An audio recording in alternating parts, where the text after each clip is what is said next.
Hey there, I'm Tim Bradley from TitanVolunteers.com. That's me in the photo right here. And today I'd like to give you a tour of the control panel of the website. Let's get started. So first you'd log in and then you'd click on Control Panel and you would get a page that looks like this. As a volunteer coordinator, it will list all of your events. It'll tell you how many weeks out they are, what date they're on. It will let you know how you're doing in terms of volunteer recruitment. The website kind of expects about 10% volunteer recruitment per week, starting at 10 weeks out.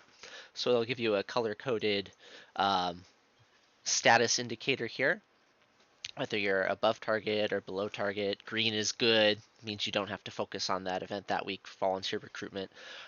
Red, not so good, maybe you need to send an email blast that week or follow up with some group leaders. You can also track if you've put a link to the volunteer sign up form on your main website. This will be yellow until you click it, and then you can indicate that it went up on the website, W, and then E for first email blast. This can get really useful if you have a lot of events at the same time. For example, right here, I had a big cluster of about 6 events in 5 weeks, and so it was really useful to just be able to log into the dashboard and keep track of how each event was doing just at a glance with color codes. You can also hover over the dates and it will give suggestions for dates to put in your calendar. Start working on the event 16 weeks out, open the event 14 weeks out, first email blast 11 weeks out, stuff like that. So once you click on an event, you'll get to a screen that looks like this. This is the shift report for a test event. The shift report just has a list of each shift, one shift per row, and then it tells you how you're doing on recruitment. The site over here is a tiny bit complicated, but it is helpful for seeing exactly how you're doing with your volunteer recruitment.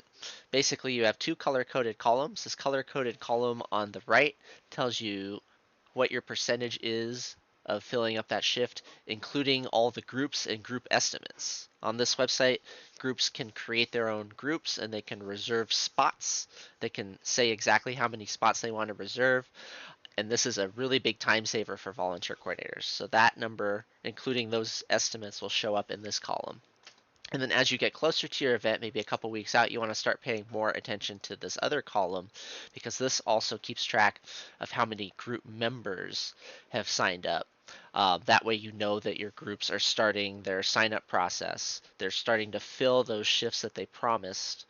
That's really important. You got to make sure that both of those numbers look good as you get closer to event day. You got to follow up and make sure you don't have any flaky groups because you don't want any surprises during event week. There are tools for following up with groups. We have the email group reminders tool, and you get a little bit closer, there'll be a big button that shows up here, and you can click it, and it will send email reminders to all your groups. You can click that button once a week, and it'll send out all the reminders they need. The reminder email will include their private, well, not private, but personalized sign up link. It'll pre-select their group name from the groups box, and then it will also include a private link for the group leader only that they can click to see who exactly has signed up. The idea is to automate all of that as a volunteer coordinator. That way you send less emails and have more time for other things. Speaking of the sign-up form looks like this. You can put your race logo there. You can put some additional information, customize it. One of the main features of this form is this combo box right here. You either pick that you're an individual volunteer, that you want to create a group, or you pick your group name from a list of groups that have already signed up. So if you pick individual, you have all the shifts here, and you have text boxes next to them. Or I'm sorry, check boxes next to them, and you can select which shifts you want to volunteer for. You fill out your basic information. You fill out your group name if you're in a group. This is just in case they forgot to pick, the individual volunteers forgot to pick their group name from the combo box above. Usually there will be a waiver down here, although I haven't configured it for this test race, and then you click sign up to volunteer. This is all on one page. The volunteers don't have to create an account. It's hopefully the minimum amount of information necessary. The idea is to make it as easy as possible for a volunteer to sign up, because that's how you get volunteers. You make it easy to sign up. If you click on create a group, it changes the URL and it goes to this slightly different sign up page, which lets you type in the number of spots you want to reserve for your group. So if I want to volunteer for the second shift here, and I think I'm a high school service club that can recruit 15 volunteers, I'm going to type 15 right there. Actually, it'll give me an error because it says spots left 5. So I'm going to type 5 right there. And the website will reserve that many spots for that group. And then if you pick your group name, then it will only show the shifts that your group leader has signed up for. That way there's no confusion, no accidental signing up for other shifts. Let's go back a couple screens. What else we got? You can add shifts all at one time, really easy. It's all on the same screen. Same thing for edit shifts. You can edit shifts all at one time. It's all on the same screen. Basic information, date, start time, end time. Private notes here is a good column. So like, let's say you wanted to do something like, you could name this one A1 Friday Expo AM. And then at your expo, let's say you need 15 volunteers for packet pickup, and 15 volunteers for shirts, and 2 for volunteer check-in. You could type that in, and then you could put 32 over here, which is the sum of all that. That way you have one shift for the entire expo, which has some advantages, right? You can use the same volunteer instructions instead of sending out multiple different copies. You can make it easier to reassign volunteers if only, you know, if only some of them show up for like if you were to have individual shifts for packet pickup, shirts, and volunteer check-in, and then let's say none of your volunteer check-in volunteers showed up because it's only 2 and a family signed up and the family canceled. Well, this way it's easier to convince shirt volunteers to move to volunteer check-in and kind of fill the shortage. So there's also other advantages to using what I call mega shifts. So if you want to use the mega shifts approach, you can type all those details into this private notes column. In terms of buffers and making sure you have enough volunteers, there's a feature that will let you set what the buffer is. In this case, it's set to ×2. You type your real number of volunteers you want in this column right here, and then it will automatically multiply that by your buffer and put that many slots on the website. So there's basically 2 approaches to buffering, right? You either have a buffer for every shift, like every shift you over recruit. That way, you take into account attrition, or you might set your buffer really low, like ×1.5 or ×1, and then have like a miscellaneous shift, A2 Friday Expo miscellaneous. And then folks signed up in the miscellaneous shift would be your buffer and would be used to top off any shifts where there's shortages. Save that for next time. What else can I show you? There's features to add shift descriptions. You can merge shifts together. The group report is a big one. This is where you can see what groups are signing up and what they signed up for. It has their group leader contact information in this column. That way you can print that report on race day if you need to text your group leaders or something or call them. You have all that information there. And something to look at in this report, you want to keep track of these red columns, because that means that a group has signed up for a bunch of spots, but they haven't started getting their group members to sign up yet. You want them to get their group members to start signing up as soon as you can convince them to, because that correlates very strongly with being a reliable group or a flaky group. If they reserve 15 spots and it's event week and they don't have any group member signups yet, it's still at 1 out of 15 or 1 out of 5, it usually means the group is going to flake. So maybe 2 or 3 weeks out or 4 weeks out, you want to start talking to the group leaders and reminding them to get their group members to sign up. And once their group members start signing up, that usually means the group is going to attend. And mentioned earlier, you can use the email group reminders or even text group reminders to remind the group leaders to start their signups if they're a little bit low. Got the event report, add event, edit event. So edit event basically has all of your settings. This is where you control whether the event is open to public signups yet, if it shows up on the sign up to volunteer list. Sign up to volunteer list is the public part of our website that lists every event that's currently open. It can help volunteers find your event sometimes. If you create a new event, they'll start off as not open to signups, and then you just have to click open to signups, go to the bottom and click save, and that will open your event to signups. You can control the buffer here. You can decide how you want to sort your volunteer shifts. Lately, I've been doing it alphabetically, and I'll give each shift a code. I'll start it with like A1, A2, A3, B1, B2. You can control all your settings here. Description, public message. You can upload your icon here. You can put your waiver here. In fact, let me show you how the generate waiver works. We have a waiver preloaded into the website. It's a good waiver. I believe an attorney originally wrote it. So first you type the name of your company here. So Mud Runs Incorporated. You put your county. You say whether you're a nonprofit or for-profit. That'll affect the verbiage of the waiver a little bit. And then it'll generate a waiver for you. Then it'll insert all of the information you just inputted. For example, here's Mud Runs Inc. And then if you save that, that'll then show up on the sign-up form. And that way you can collect an e-waiver, the volunteer's e-signature, and the parent guardian e-signature for every volunteer. And that can help protect you. What else we got?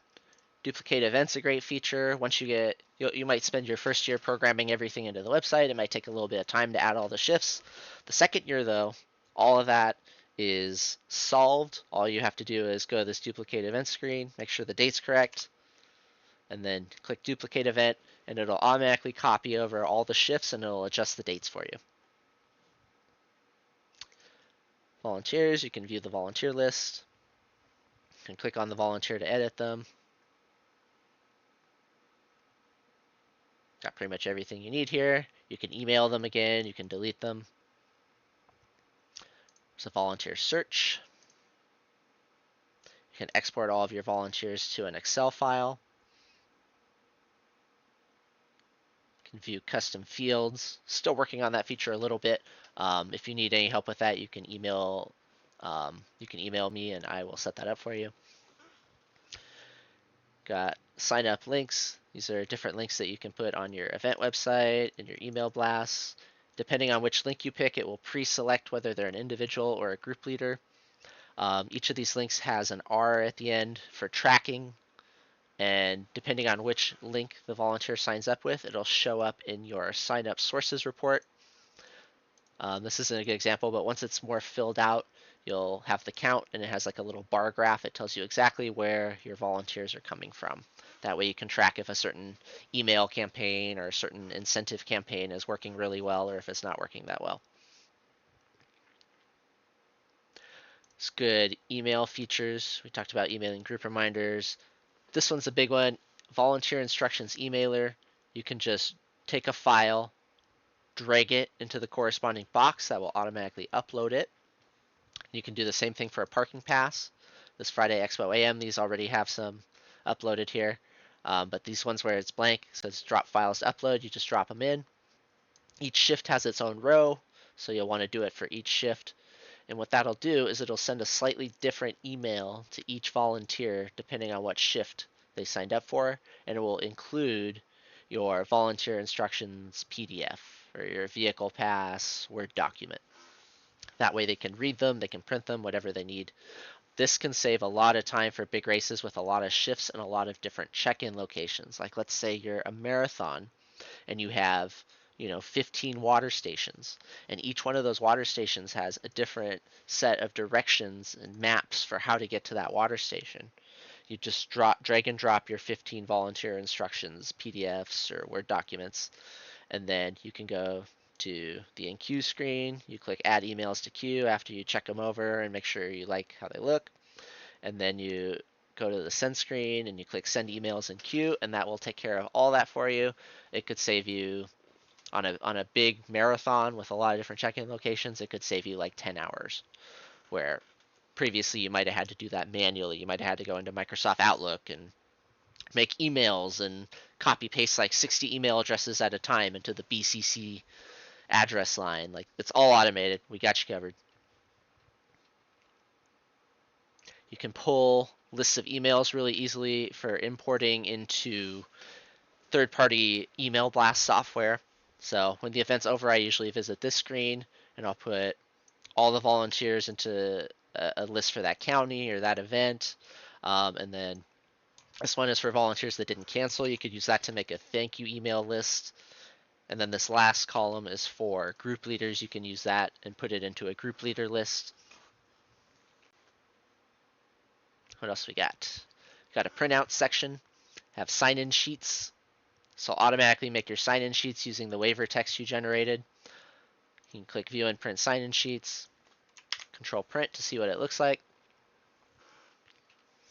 It puts your waiver, and then at the end it puts a grid where volunteers can sign in. The columns on the sign-in sheet are shift code or water station number, time arrived, first name, last name, signature, and group name. Each of these columns has a reason for being there. The shift code. So lately I have been adding shift codes to all of my shifts. So start with like A1, A2, A3, B1. The volunteer can write that there. And at the end of the event, I count those up and see how many volunteers from each shift signed in. Time arrived is in case they forgot to write their shift code. You can kind of guess what their shift is. First name, last name, signature are for waiver reasons. The top of this says, I have thoroughly read the attached volunteer acknowledgement, agreement, release, and waiver of liability, and I agree to all of its terms and conditions. That's what the signature is for. The idea is to staple the sign-in sheets to the waiver. That way it's a legal contract. Group name is an optional field, but that can be useful if you are offering group donations for certain groups. If they have a certain number of volunteers that attend, you can use that column to figure out exactly how many volunteers attended from that group. If you want to get a little bit fancier with the sign-in sheets, you can pair that with an alpha list. View and print alpha lists, and this will be basically a printout of every volunteer that signed up for every shift. I believe it's alphabetical by last name. So each page is a shift, and then it has a little X box where you can check them off. Has t-shirt size, has phone number if you need to call or text them on event day. So that would be another option. You could pair that with the sign-in sheet, or you could do it separately. Let's see what else we got. We have a single page waiver that you can email out to your volunteers. The idea behind this one would be to email it out to them before the event and ask them to print it, sign it, and bring it with them. And the idea behind that is basically to capture a parent signature. Okay. That way, if you have walk-up volunteers or something like that, like you want to be able to capture a parent signature, because you can't really capture a parent signature on the sign-in sheets. If you want to use something like that, you generate it, save as PDF, and then you could go back to the emailer and you could drag and drop it at the bottom here. It says individual waiver for volunteers under 18 years of age, optional. You drag it there, and then that would add some text to all of your volunteer event week, volunteer instructions emails, asking them to print it, fill it out, sign it, and bring it with them to their shift. All right, almost done. Here's the last menu. There's a post-race report where you can edit post-race data. You can type in how many volunteers attended. You can put some notes, save changes, and it'll compute how you did. It'll let you know what your attrition rate was, if certain shifts were short, if certain shifts were over. Some other little utilities here. Verification letter is pretty good. You can use this to generate verification letters. You can send this out to your volunteers. They can type their name. They can pick their shift, and it will automatically generate a nice letter for them. It'll have the race logo at the top. It'll automatically compute the number of hours. You'll have your signature and your contact information. Just a polished looking letter that they can use for their college applications or whatever they need the volunteer service verification letter for. You could also keep this generator link private and just use it for yourself if you wanted to more carefully check which volunteers get a verification letter. It's an invoice generator if you need to generate invoices for group donations. There's even a spot at the bottom here where you can generate a W-9 for your group. You pick what kind of group it is and it'll generate all the paperwork that you need. All right, one last feature I thought of, if you go back to the control panel company menu and you go to list of managers and add manager, there's a feature where you can add additional people who can access your account, and you can have people with full access, this first check mark here where it's company menu and all events, or you can have people that only have partial access. Maybe you only want them to have access to small town marathon, small town 5K, something like that. And it will only give them access to those events, but it will give them access to the entire history of those events. If you had one of those events 5 years ago, they'll be able to see that, and they'll be able to get the email addresses from it in order to do email blasts and try to recruit volunteers for that event. So that's a good way to just kind of compartmentalize your data. That way, keeping volunteer data, private, kind of need to know basis, and also avoid information overload on the part of any like regional volunteer coordinators or individual race volunteer coordinators. Anyway, I think that's it for this demo. Please feel free to reach out to us if you have any questions. Contact info is in the contact us part of the website here. Thanks for watching.